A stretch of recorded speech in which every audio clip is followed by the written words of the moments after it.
우리는 여름 사역의 한복판 가운데 서 있습니다. 여름 성경학교가 진행되어지고 있고 또 중고청 수련회가 준비되어지고 있습니다. 또 특별 은사 집회가 계획되어지고 있습니다.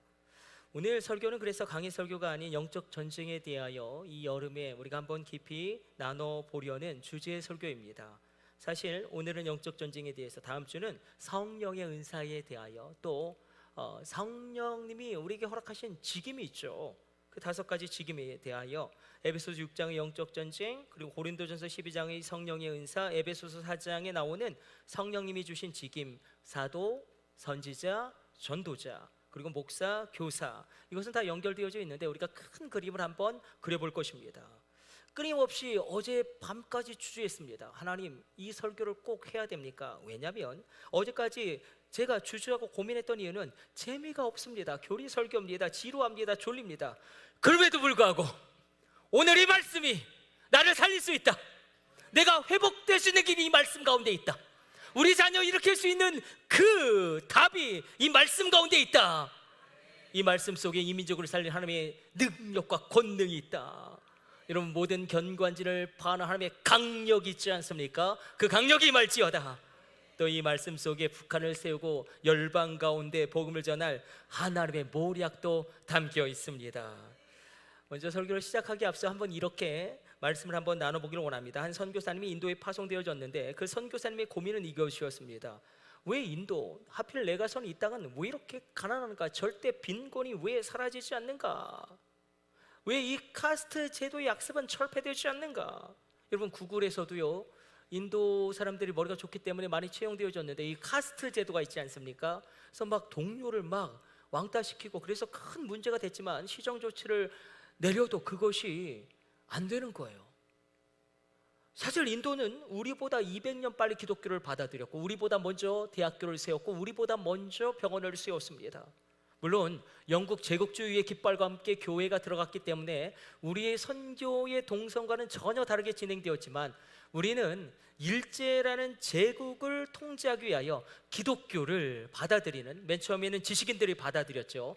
어찌 보면 정략결혼, 민경배 교수님이 그렇게 표현하시더라고요. 정략결혼 하다가 민중들이 이제 예수님과 사랑에 빠져가지고 3.1절이 일어나고, 그때 사실 많은 지성인들이 교회를 떠나게 되어지는 그런 일들이 일어났지만, 그럼에도 불구하고 전혀 다른 선교의 양상이 있는 것입니다. 근데 인도의 국민들은 굉장히 똑똑합니다. 우리는 9구단을 외지만 인도 사람들은 12단을 외웁니다. 인도는 또 기후도 좋아서 1년에 4번 농사를 지을 정도로 땅이 비옥하고 풍성합니다. 풍족합니다.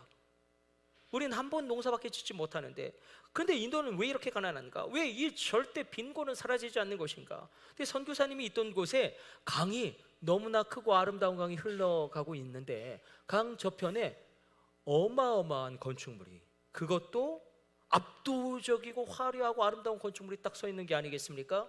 그래서 물어보았다는 거 아니겠습니까? 그 마을 사람에게 저 건축물은 도대체 무엇입니까?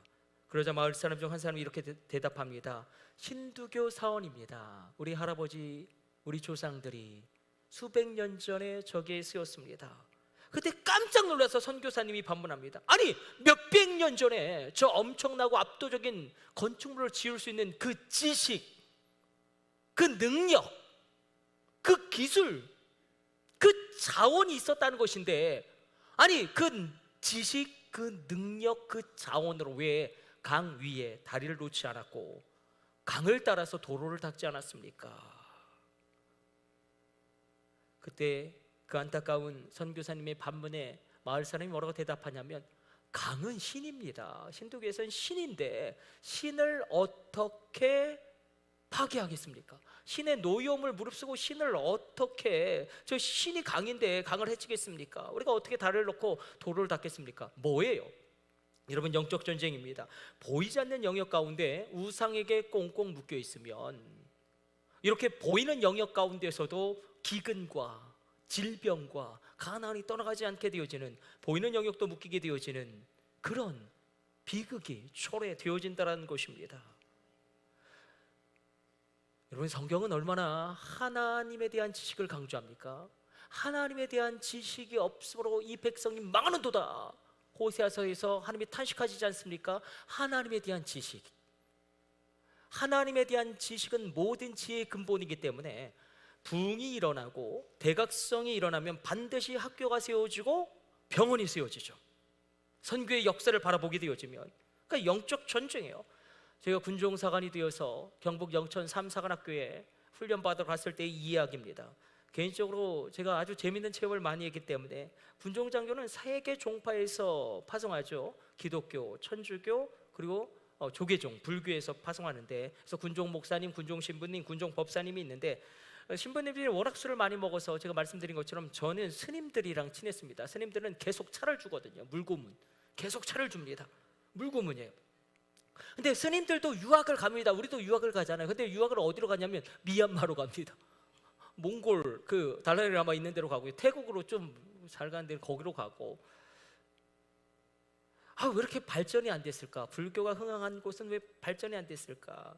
제가 언뜻 그 비밀을 하나 발견하게 되었습니다. 우리가 독경을 외죠. 기도할 때 불교에서는 독경을 외웁니다. 독경.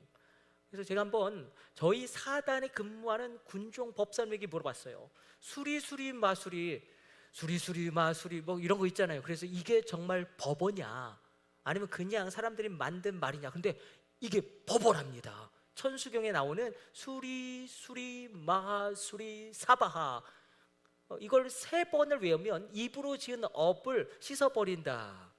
그러니까 뭐 길상존, 이해를 못하겠어요. 길상존이시요, 길상존이시요, 지극히 높은 길상존이시요, 소원 성취하소서.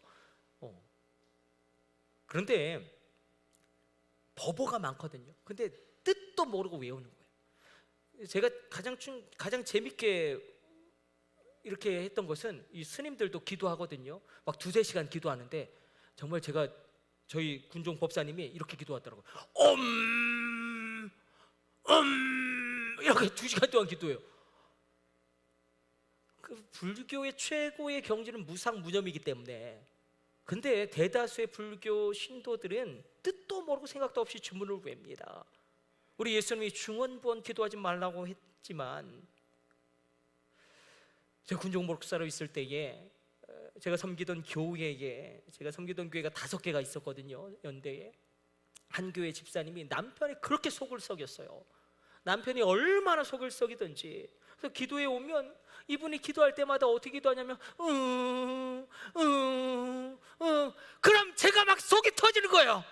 입을 열고 죽을 것 같다고 하나님께 기도하라고, 부러지죠 기도하라고. 그런데 끝내 말을 못했죠. 저보다 계급이 높은 분의 아내분이셨기 때문에. 군대는 그렇습니다. 제가 지금 무슨 말씀을 드리냐면, 영적 전쟁이라는 거예요. 보이지 않는 영역 가운데 일어나는 그 일들이 보이는 영역 가운데 역사하고 통제하고 지배할 수 있다는 것입니다. 오늘 본문은 악한 마귀의 괴계를 능히 대적하기 위해 하나님의 전신갑주를 입으라며 명령하시죠. 이미 우리가 다 알고 있습니다. 전신갑주는 로마 병사 개개인의 완전 무장을 뜻하죠.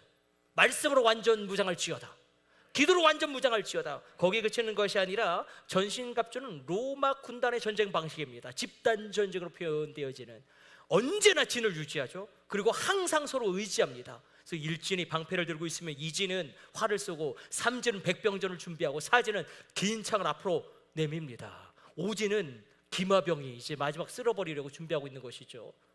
아주 하나의 유기체처럼 진을 만들어서 오늘 에베소서 영적 전쟁을 이야기하고 있습니다.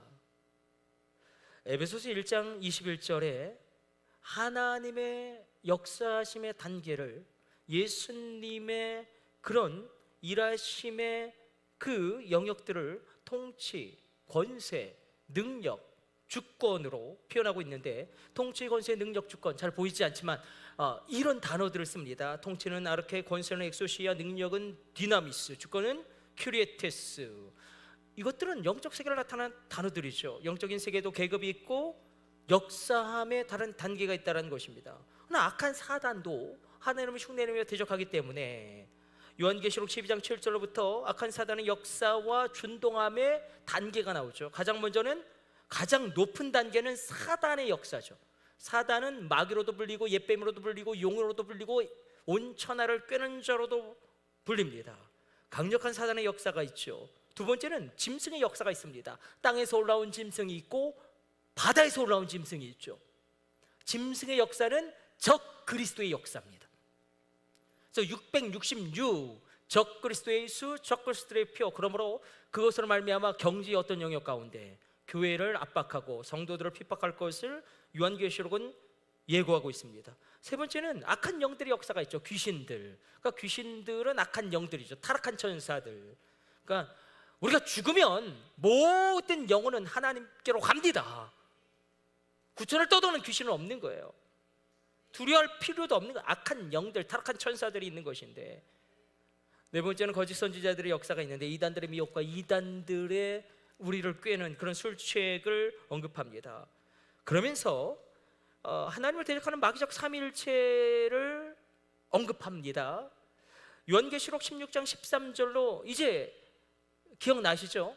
개구리 같은 새 더러운 영이 용의 입과 짐승의 입과 거짓 선지자의 입에서 나오니, 그러니까 삼위일체 하나님을 대적하는 악한 마귀가 얼마나 악하고 교만한지, 이렇게 하나님을 대적하는데 새 더러운 영인데 이게 귀신의 영이에요.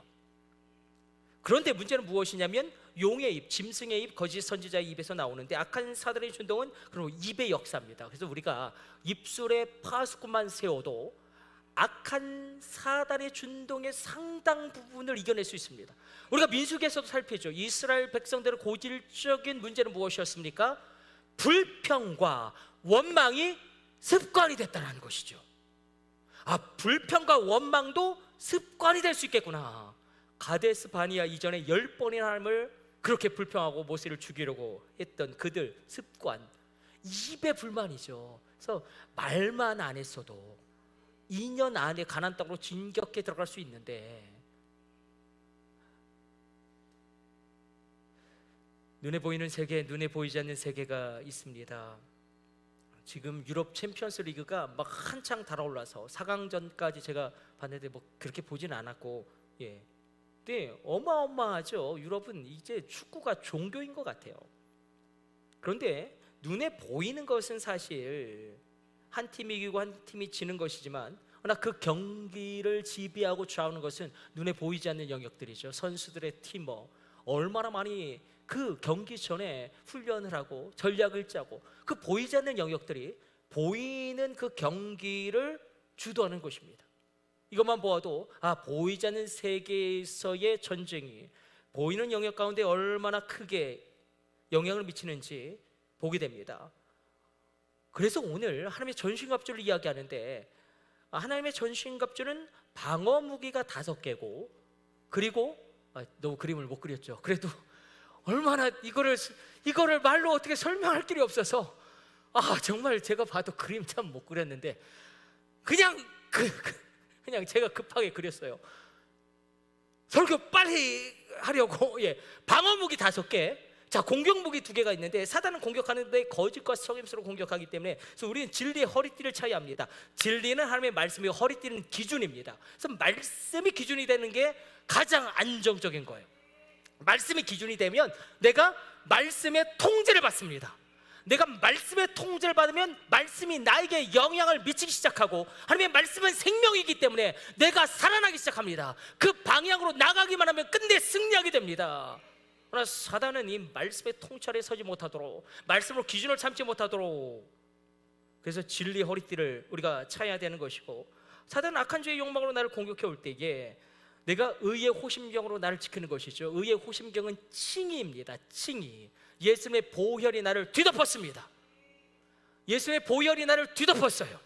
나의 행위와 상관없이 내가 예수님 때문에 하나님 앞에 하나님의 자녀로 인정을 받게 됩니다. 그러나 거기에 그치는 것이 아니라 거룩한 삶을 도전하는 것입니다. 여러분의 삶이 경건하시길 축복합니다. 삶이 변화되어질지어다, 경건해질지어다. 그리고 사단은 주님의 나라가 확장되지 못하게 합니다. 그래서 우리에게 필요한 것은 평안의 복음에 준비한 신을 신고 전도하는 것입니다. 그러니까 전도해야 되는데 하나님께서 우리에게 성령으로 감동해 주실 것입니다. 또 사단은 하나님의 말씀과 약속을 믿지 못하도록 불화살, 의심의 불화살을 날립니다. 하나님 정말 살아계실까? 아닌 것 같은데, 이렇게 내가 신앙생활 한다고 뭐 달라지는 게 있겠어? 이렇게 기도한다고 뭐 변화가 일어나겠어? 다 의심의 불화살이에요. 그래서 믿음의 방패로 딱, 제한 없는 믿음이 있을지어다. 이 믿음 있으십니까? 이 성경의 말씀은 나에게 일어날 말씀이다. 이 말씀은 나의 자녀에게 일어날 말씀이다. 이 믿음 있으십니까? 그것이 믿음의 방패입니다. 그러나 내가 나의 구원을 공격할 때가 있다는 것입니다. 사단이 그렇게 준동한다는 것이죠. 내가 나의 구원을 의심하고, 내가 이렇게 죄를 짓고 내가 이렇게 더럽게 사는데 내가 구원받을 수 있을까? 그때 구원의 투구를 쓰라는 것입니다. 내가 구원받는 것은 사실 나 때문에 내가 구원받는 것이 아니라 예수님 때문에, 예수님이 나를 위해 행한 그 십자가와 부활의 능력 때문에 내가 구원받는 것입니다. 그러니까 내가 예수님을 받아들였기 때문에 하나님이 예수님을 받아들인 나를 자녀로 인정하시는 것이죠. 받아들일지어다. 예수님이 나를 받아들였음을 받아들일지어다. 이게 방어무기 5가지인데 공격무기 2가지는 성령의 검 말씀, 그리고 기도인데, 말씀은 이제 이해가 되시죠? 성령의 검인데 요한계시록은 주님의 입에서 나오는 좌우의 날성검으로 이야기합니다. 그런데 기도가 나오죠. 우리 18절 말씀 한번 읽어보도록 하겠습니다. 이 그림은 그대로 보시면서 18절 같이 읽습니다. 모든 기도와 간구를 하되 항상 성령 안에서 기도하고 이를 위하여 깨어 구하기를 항상 힘쓰며 여러 성도를 위하여 구하라. 기도가 공격무기인데 다시 그거 띄워주세요. 신약에서는 기도를 3가지로 구별합니다.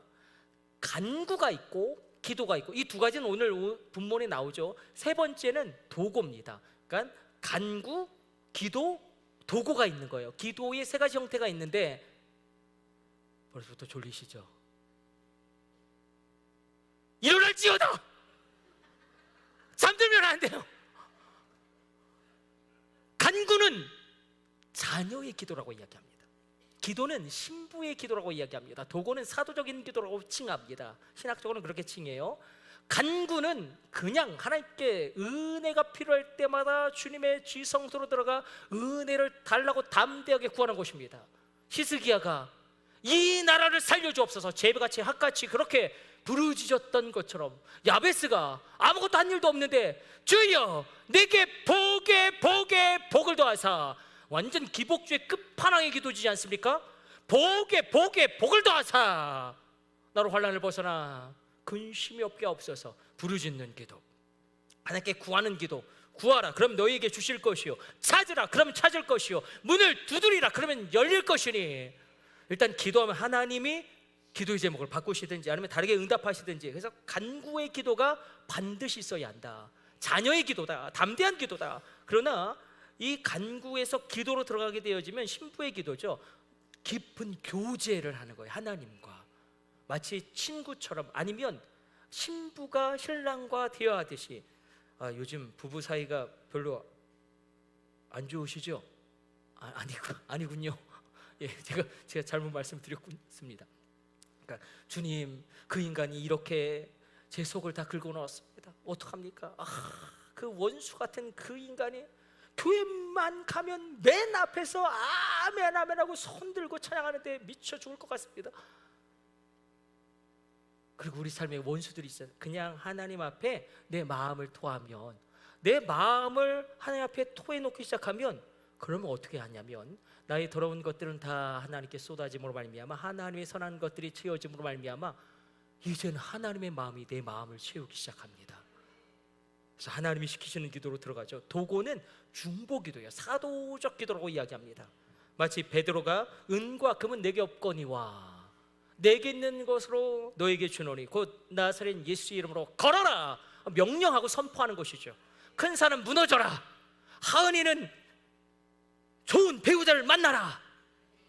서연이 얘들은 키가 크군요. 지혜가 막 임해라.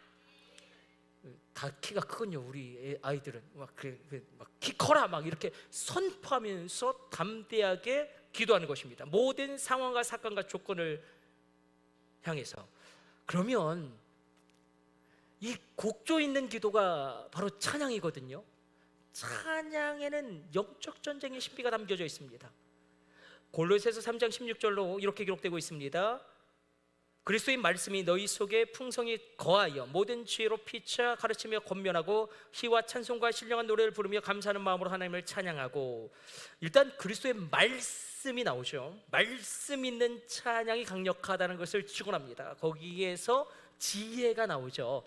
우리가 이제 다음 주에 살필 거예요. 지혜의 말씀이 있고 지식의 말씀이 있습니다. 이건 성령의 은사인데, 그러니까 지식의 말씀, 지혜의 말씀은 조금 달라요.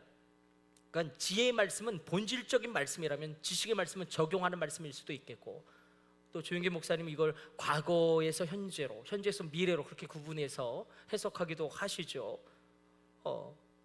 그러나 여기서 찬양을 네 가지로 설명하죠.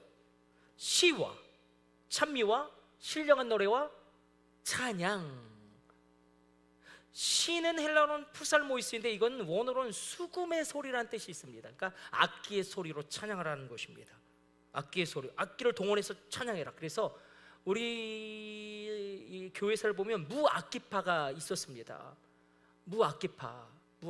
왜냐하면 종교개혁 시절에 그 파이프 오르간 주자들이 굉장히 탁월한 예술가들 아닙니까? 그런데 이분들이 맨날 좋으니까 잠자고 그러니까 앞에서 그냥 종교개혁가들이 극단적인 그런 한쪽에서는 악기 없이 그냥 해버리자, 우리 하나님만 바라보고. 그래서 무악기파도 있었어요. 그러나 그건 성경적이진 않다. 푸살모이스, 악기의 소리로 찬양을 하는 것입니다. 기타의 소리, 수금의 소리로 찬양해라. 그럼 찬미는 무엇이냐면 원어로는 심노이스인데 목소리로 찬양을 하는 거예요. 목소리로. 제가 그런 얘기는 들었었거든요. 독일 교회는 예배 드릴 때 앞에서 찬양하는 것을 성도들이 구경한다, 감상한다. 본인들은 찬양하지 않는다. 근데 정말 그렇더라고요. 종교개혁자 탐방 갔는데. 그러니까 여러분들이 이렇게 있으면 찬송할 때 그 주의 십자가 보혈로, 그러면 여러분들 입 꽉 닫고 저를 구경하는 거예요. 얼마나 찬송을 잘하나. 그러나 입을 열어 찬양할지어다. 그게 찬미, 힘도 있습니다. 신령한 노래는 성령님을 인식하는 찬양이죠. 많은 성도는 영적 전쟁이 있다는 사실조차 인식하지 못하고 살아갑니다. 그러나 전쟁이 있고 공격이 있다는 것입니다. 네 번째 감사의 찬양은 몸을 사용해서 찬양하는 것이죠. 그래서 시편에서 너희가 손뼉을 치면서 찬양해라, 두 손 들고 성소를 향하여 찬양해라, 그리고 서서 찬양해라. 몸으로 찬양하는 것에 대한 수많은 명령들이 나오는 이유와 까닭도 바로 이 찬양이 있기 때문에 그렇습니다. 그럼 여기서 우리 조금만 더 생각해 보면, 자, 이게 하나님의 군대예요. 이게. 그러나 약한 군대가 있어요. 무너지는 교회. 진리의 말씀도 약하고, 의의 흉배, 칭의 거룩도 약하고, 전도도 약하고, 믿음의 방패, 구원도 약하고, 찬양과 기도도 약하고. 근데 특별히 문제는 무엇이냐면 공격 무기가 약해버리면 교회는 금세 무너지는 것입니다. 어찌 되든 간에 말씀이 들릴지어다. 말씀이 들리면 말씀에 영향받게 되어지고, 말씀에 영향받으면 말씀의 생명의 능력이 나에게 흘러옵니다. 그것도 말씀도 졸리고 그러면 찬양이라도 은혜 받아야 된다. 찬양, 이건 곡조 있는 기도기 때문에. 근데 찬양의 은혜 못 받으면 세상 없어도 은혜 받을 길이 없습니다. 그래서 찬양하는데 뭐야 이거, 노래방에 감흥조차도 없고 이 뭐야, 그러면 막 가슴을 치면서 하나님 어떡합니까? 내가 찬양해도 은혜를 못 받습니다. 이거 큰일 났습니다. 그렇게 통탄하면서 기도하면 하나님 그 마음을 여실 것입니다. 여기까지 한번 깊어지 보기를 원합니다. 하나님이 가장 기뻐하시는 예배, 하나님의 기억에 남는 예배는 무엇이냐면, 한번 이렇게 생각해 봅시다. 하나님이 반드시 세우시기를 원하는 예배의 장소는 어디일까요? 그러니까 성소를 제외하고 특정한 공간 가운데 드렸던 예배 가운데 일단 모세의 성막이 있죠. 그리고 다윗의 장막이 있죠. 그리고 뭐가 있습니까? 솔로몬의 성전, 스룹바벨 성전, 헤롯 성전. 그러나 빨리 해야 되는데, 솔로몬의 성전, 스룹바벨 성전, 헤롯 성전은 다 예루살렘 성전인데 무너졌던 그 솔로몬의 성전을 재건한 것이 스룹바벨 성전이고, 스룹바벨 성전을 어마어마하게 증축하고 그렇게 다시 중건한 것이 회록 성전인데, 하나님이 가장 원했던 예배의 장소는 어딜까요? 다윗의 장막. 역시 최현동 목사님, 사도행전 15장 16절로 이렇게 표현되고 있어요. 이후에 내가 돌아와서, 이후에라는 것은 성령을 쏟아 부어 주신 다음에, 성령이 내주하시면 내가 너희 안에 들어가서 다윗의 무너진 장막을 다시 지으며 또 그 허물어진 것을 다시 지어 일으키리니. 근데 여기 비밀이 있어요. 왜? 저는 모세의 성막도 강력하다고 여기는데 하나님 왜 다윗의 장막을 더 기뻐하셨는가? 성전은 타락한 것이 너무나 그 범죄함이 심했으니까 그건 차치하고서라도 모세의 성막은 하나님의 영광이 막 임하지 않습니까? 불기둥, 구름기둥 어마어마한 거 아니에요? 사실 다윗의 장막에는 불기둥, 구름기둥 같은 하나님의 엄청난 영광이 임하지는 않았습니다. 하나님이 원하시는 것은 다윗의 장막이었는데, 자, 모세의 성막과 다윗의 장막에는 차이가 있어요. 모세의 성막에는 지성소와 그 성소에 제사장들이 수종됩니다. 그러나 다윗의 장막에는 제사장들만 있을 뿐만 아니라 찬양으로 수종되는 레인들이 있어요. 하나님이 우리가 생각하는 것보다 찬양을 너무너무 원하시는구나. 다윗의 장막에서의 찬양도 세 가지로 구별되어집니다. 마당에서 드리는 찬양이 있었죠. 물두멍이 있고 각을 뜨는, 그것은 죄를 씻고 죄를 이기는 찬양이죠. 우리가 드렸던 보혈의 찬양일 것입니다. 그러나 성소에서 드리는 찬양이 있습니다. 성소에서 드리는 찬양은 하나님의 속성과 성품을 높이는 찬양, 그리고 하나님이 내게 행하신 일을 구체적으로 높이는 찬양. 지성소에서의 찬양이 있어요. 지성소에서의 찬양은 무엇이냐면 하나님의 임재, 하나님의 영광에 머무는 찬양. 우리 한번 설교 끝나고 한번 해봅시다. 하나님의 임재에 머무는 찬양, 하나님의 영광 아래 머무는 찬양. 이것을 말미암아 하나님이 기뻐하셨던 것은 다윗의 장막이 됩니다. 악한 사단이 한 교회, 한 신앙 공동체를 무너뜨리려고 할 때 언제나 공격하는 두 가지 대상이 있죠. 여러분, 히스기야가 종교 개혁을 할 때에 가장 먼저 이스라엘 민족 전체를 다시금 살리기 위하여, 예배를 다시금 살리기 위하여 두 가지 대상을 세우는데, 역대하 31장 2절로 이렇게 기록되고 있습니다. 히스기야가 제사장들과 레위 사람들의 반열을 정하고 그들의 반열에 따라 각각 그들의 직임을 행하게 하되, 제사장들과 레위 사람들에게 번제와 화목제를 드리며 여호와의 휘장문에서 섬기며 감사하며 찬송하게 하고, 제사장을 세움으로 말미암아 번제의 제사 모든 제사를 감당하게 하고, 레위인을 세움으로 말미암아 하나님께 찬양하게 합니다. 그래서 우리가 번제와 화목제를 드리는 제사장은 이 시대 가운데 말씀을 전하는 제사장일 것이고, 찬양으로 수정되는 레위인은 이 신약 시대 가운데 찬양으로 영광을 돌리는, 찬양으로 섬기는 사람들이겠죠. 이 두 가지 대상에겐 늘 공격이 있습니다. 늘 공격이 있습니다. 그래서 제일 먼저 무너지기 쉬운 것이 이 찬양하는 분들이 무너지기 쉬워요. 그리고 말씀을 전하는 제가 무너지기 쉽고요. 그래서 우리가 굉장히 긴장함으로 서 있어야 합니다. 요한계시록 1장 16절에 이렇게 기록되고 있어요. 주님의 오른손에 7별이 있고, 7별은 7교회고 7교회의 사자, 7교회의 지도자들을 주님이 그 손에 쥐고 계시고, 그 입에서 좌우에 날성검이 나오고 그 얼굴은 해가 힘있게 비추는 것 같더라. 주님의 입에서 나오는 좌우의 날성검, 양날검은 곧 말씀과 찬양이라는 공격무기인 겁니다.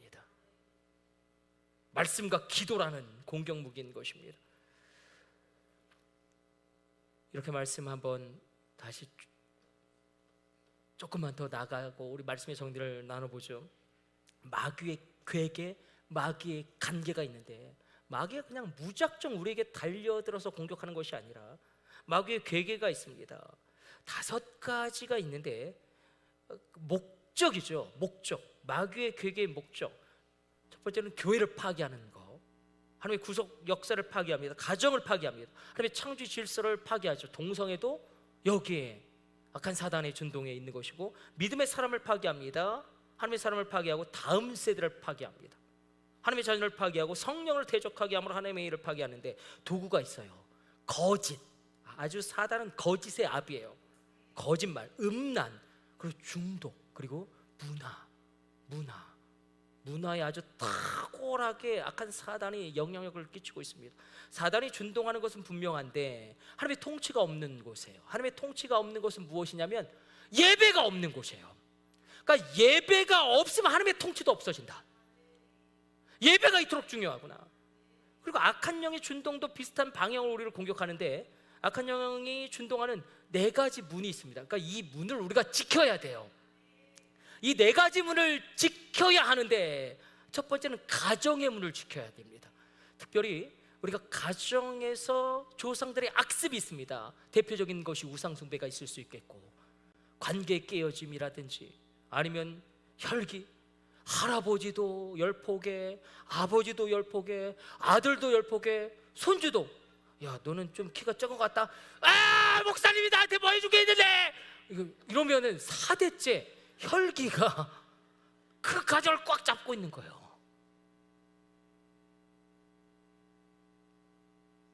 그리고 막 신내림. 그러니까 이 가정의 문을 지켜야 돼요. 두 번째는 견고한 진이 있습니다. 견고한 진. 사단이 우리 삶의 영역 가운데 그 견고한 진의 문을 막아야 되고요. 세 번째는 반복적인 죄. 이 문을 막아야 돼요. 회개함으로 말미암아 결단과 삶의 변화가 있을지어다. 반복적인 죄는 중독으로 나갑니다. 우리 다음 세대를 무너뜨려야 이 중독으로 말미암아. 그래서 이번 수련 때 계속 이야기하는 거예요. 스마트폰은 십자가의 원수다. 십자가의 원수. 십자가의 원수 스마트폰 그렇게 막 강하게 밀어붙여 버리고, 스마트폰 하루에 12시간 하면 지옥 갈 그러면은 애들 또 깜짝 놀라겠죠.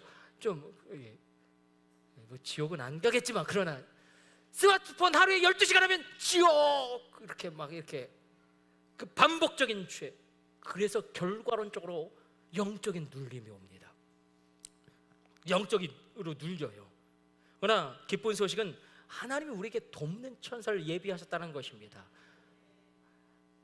어디 기록되어 있습니까? 시편 34편 7절로 여호와의 천사가 주를 경외하는 자를 둘러 진치고, 한 명이 돕는 게 아니라 천사가 진을 치고 나를 돕습니다. 그들을 건지는 도다. 히브리서 1장 14절로 하나님이 이렇게 말씀하셨어요. 모든 천사는, 와, 하나님은 정말 우리를 너무 사랑하시고 나를 너무 사랑하세요. 뭐라고 말씀하시냐면, 모든 천사는 내가 너를 섬기는 영으로 구속받은 상속자인 너에게 내가 허락하였으니 기도함으로 말미암아 천군 천사를 동원하며 보이지 않는 영역 가운데 기도와 말씀 가운데 영향력을 미쳐라. 히브리서 1장 14절로 이렇게 기록되고 있죠. 모든 천사들은 섬기는 영으로 구원받을 상속자들을 위하여 섬기라고 보내심이 아니냐. 예수님도 말씀하세요. 뭐 목사님 갑자기 수호천사, 그런 개념이 아니고 영적 전쟁의 개념에서 하나님 이 권세를 우리에게 주셨습니다. 하늘이 움직이는 거예요. 주님의 보좌가 움직입니다. 나의 이 기도, 이 이기적인 기도, 이 정말 형편없는 기도로 말미암아 천군 천사가 동원되어지고 주님의 보좌가 움직여지는데, 예수님이 이렇게 말씀하십니다. 삼가 이 작은 자 중에 하나라도 없인 여기지 말라. 너에게 말하노니 그들의 천사들이 하늘에서 하늘에 계신 내 아버지의 얼굴을 항상 배움느니라. 그러니까 아무리 지극히 작은 자의 초라한 기도라고 할지라도 기도하면 하나님이 그 천사들을 명령하여 움직이신다는 것입니다. 이제 설교의 결론을 내보려고 합니다. 악한 사단이 공격하는 패턴이 있습니다. 악한 사단 나를 공격할 터인데 그 패턴, 그 공격의 방향이 있어요. 성경은 이렇게 이야기합니다. 베드로전서 5장 8절과 9절로 근신하라 깨어라. 너희 대적 마귀가 우는 사자같이 두루 다니며 삼킬 자를 찾나니. 우는 사자같이 공격합니다. 욥이 대표적이죠. 사단에게는 힘이 있습니다. 그런데 어떤 패턴으로 공격하냐면, 물론 욥을 공격한 사단의 패턴은 4가지지만 이것이 사람마다 다를 수도 있겠죠. 먼저 마음을 무너뜨리게 합니다. 마음을 무너뜨리게 해서 욥이 자신의 삶을 저주합니다. 여러분, 내 삶은 저주가 아니라 축복입니다. 그리고 몸을 공격하죠. 아프게 하고. 거기 그치지 않고 가정을 공격합니다. 자녀들을 공격합니다. 물질을 공격합니다. 마음과 몸과 가정, 물질을, 이 공격의 순서가 다를 수도 있겠고 동시에 네 가지를 다 공격당할 수도 있겠죠. 그러나 어떤 분들은 물질을 먼저 공격할 때가 있겠고, 그러나 우리 약한 부분이 있어요. 약한 부분을 지속적으로 공격하는데, 또 사자 같은 공격이 있다면 사단의 이름은 옛뱀, 용, 그리고 온 천하를 꿰는 자. 그래서 뱀 같은 미혹이 있습니다. 아담과 하와를 무너뜨릴 때에 뱀같이 미혹하는데 어떻게 미혹하냐면 하나님의 말씀으로 미혹하는 거예요. 하나님이 이 선악과를 먹으면 정령 죽는다고 하더냐. 하나님은 이 선악과를 먹으면 너희가 죽으리라 그렇게 말씀하셨는데 거기에 뭘 덧붙이죠? 정말로 죽을까? 하나님의 단정적인 명령문을 의문문으로 바꾸고 정말 죽을까? 이 선악과 먹으면 정말 하나님이 너 죽일까? 말씀을 왜곡함으로, 아주 약간만 왜곡해도 어마어마한 비극적인 결과가 초래됩니다. 그래서 말씀을 말씀 그대로 받아들이는, 우리가 종교개혁의 깃발 아닙니까? 솔라 스크립투라. 말씀을 말씀 그대로 받아들이는 거예요. 천국이 있다 지옥이 있다, 그거는 그냥 그 당대의 이 고대의 어떤 세계관이야. 아니야, 그냥 말씀을 말씀대로 받아들이는 것입니다. 이렇게 말씀 정리해 보려고 합니다. 사단의 공격의 패턴 길목이 있는데, 사자와 같이 공격하고 뱀같이 우리를 미혹하는데, 특별히 우리의 마음, 몸, 가정, 물질을 공격할 것인데 나의 약한 부분을 공격합니다. 근데 우리가 이겨낼 수 있어요. 찬양함으로 이겨내고요, 말씀을 붙잡으로 이겨내고요, 기도함으로 이겨낼 수 있는데, 그럼 그 약한 부분을 공격하지 않는가? 아니요, 또 공격해요. 이게 사단이 다니는 길목이에요. 내가 한 번 그 시험을 이겼다고 사단이 내 약한 물질의 영역이라든지 아니면 내 약한 부분, 사단, 내가 한 번 이겼다고 사단의 공격이 멈추는 것이 아니라 나의 약한 부분을 계속 공격합니다. 그러므로 우리가 필름을 한번 찍었으면 좋겠어요. 사자같이 공격하고 뱀같이 공격하는구나. 그 약한 부분을 내가 한 번 이겼다고 해서 계속 공격하는구나. 이렇게 말씀 맞춰보려고 합니다. 사실 여기까지, 이것 때문에 여기까지 달려왔는데, 여러분, 영적 전쟁이 있습니다. 성경은 영적 전쟁의 영역을 말씀하시는데, 일단 잘 알고 있죠. 진리의 전쟁이 있죠. 절대적인 진리의 말씀, 거기에 상황에 따라서 달라지는 기준이 달라지는 그런 상황 윤리, 진리 전쟁이고 가치관 전쟁이 있습니다. 여러분에게 가장 가치 있는 것은 무엇입니까? 여러분에게 가장 소중한 것은 무엇입니까? 여러분이 원하는 여러분의 모습은 무엇입니까? 나에게 가장 가치 있는 것이 나의 구원이 될지어다. 내가 가장 원하는, 나 가장 바라는 내가 바로 사명을 감당하는 그 자리에 서 있는 내가 될지어다. 여러분을 축복합니다. 가치관 전쟁이에요. 세계관 전쟁이죠. 세상을 어떻게 바라보냐. 유물론으로 바라보면 공산주의로 빠질 수밖에 없는 것입니다. 진화론으로 바라보면 우리는 다 하나님을 인정할 수 없는 것입니다. 정체성 전쟁도 있죠. 나는 누굽니까? 나는 어디서부터 와서 어디로 갑니까? 나는 왜 삽니까? 이 질문에 분명한 대답이 있을지어다. 그리고 문화 전쟁이에요. 이것이 10대 영역에서, 그러나 이 영역들은 계속 늘어나요. 종교, 가정, 교육, 정치, 경제, 과학, 의료, 언론, 미디어, 예술, 이제 AI 영역까지 광범위하게. 제가 말씀드리려고 하는 것은 이것입니다. 결국 영적 전쟁의 첫 전투는 진리 전쟁이었어요. 말씀 전쟁이었어요. 말씀이 들리느냐, 말씀이 들리느냐, 말씀이 나에게 영향을 미치느냐, 내가 말씀을 믿느냐, 이 말씀은 나에게 일어날 말씀이다. 그 아멘의 신앙을 회복할지어다. 그러나 영적 전쟁의 마지막 전투는 악한 사단이 루시엘을 잊지 않습니까? 광명의 천사로 위정하기 때문에 문화 전쟁입니다. 그래서 이것을 우리가 놓쳐버리면 다음 세대에게 우리가 예수와 성령을, 말씀과 성령을 전달할 수가 없습니다. 어떻게 문화 사역을 감당해야 될까? 여러분, 기독교 콘텐츠 가운데 가장 유튜브에서 조회수가 높은 것은 무엇일까요? 설교가 아닙니다. 찬양이에요. 찬양. 1825만, 이게 기독교 콘텐츠 중에서 가장 최고 순위인데 아무것도 두려워하지 말라. 찬양. 그러니까 상위 콘텐츠는 다 찬양이에요. 문화의 영역 가운데 말씀과 성령을 어떤 문화의 그릇에 담아서 우리 다음 세대에게 전달할 것이냐, 온라인상에 떠들고 있는 성도들을 어떻게 할 것이냐. 그래서 우리가 고민하면서 우리가 이제 문화 사역인데 온라인 사역을 강화해야 되지 않겠는가. 교회 나오지 않더라도 일단 온라인으로 예배하게 하고 신앙을 상담하게 하고 이 공동체에 참여할 수 있게 하고, 정 안 되면 성만찬이라도 배달해 줘서 성만찬이라도 같이 떼고 나누게 하고. 그래서 오늘 문화사역을 위해서 여러분들 예배가 끝나면 여러분들의 핸드폰을 여시고 유튜브를 여셔서 참사랑 감리교회를 검색하시고 구독해 주십시오. 온라인 사역을 포기하면 문화사역의 큰 부분을 잃어버리는 것이기 때문에. 그래서 온라인을 우리가 포기할 수 없구나. 온라인 교회를 저는 상당히 무시했고 경홀히 여겼는데, 그래서 우리가 이렇게 문화의 영역에서까지 영적 전쟁을 벌이며 나가는 주님의 귀한 성도들 되기를 원합니다. 우리 한번 오늘 주신 말씀 기억하면서 많은 것을 우리가 나눴지만 한 가지만 기억했으면 좋겠습니다. 말씀이 들려야 한다. 어떻게 해서든지 말씀이 들려야 한다. 찬양이, 내가 찬양해, 내 마음이 그 찬양에 담긴 그게 마지막 우리 영적 전쟁의 마지노선인 것 같아요. 찬양에서 무너지면 더 이상 회복될 길이 없습니다. 그래서 우리가 찬양으로 주님의 성전을 지으며 우리 한번 우리 마당에서 드리는 찬양이 있었죠. 나의 죄를 씻는 보혈을 의지하는 찬양이 있다면, 성소에서 드리는 찬양이 있습니다. 하나님을 높이고 하나님이 내게 행하심을 찬양하는 찬양이 있다면, 지성소에서 드리는 찬양이 있습니다.